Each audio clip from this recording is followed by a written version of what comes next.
Hi everyone, here we've got UMIDIGI X, and let me share with you how to turn off running apps on this device.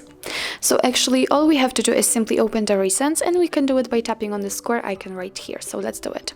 As you can see here, we've got the full list of previously opened apps. If you'd like to turn off only one of it, all you have to do is simply find it and swipe it up just like that.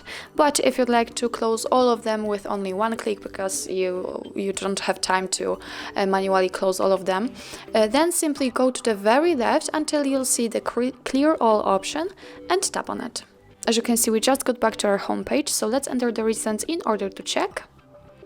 And as you can see here, we've got no recent items, so it means that we successfully closed all running apps.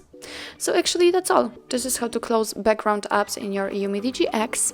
Thank you so much for watching. I hope that this video was helpful, and if it was, please hit the subscribe button and leave the thumbs up.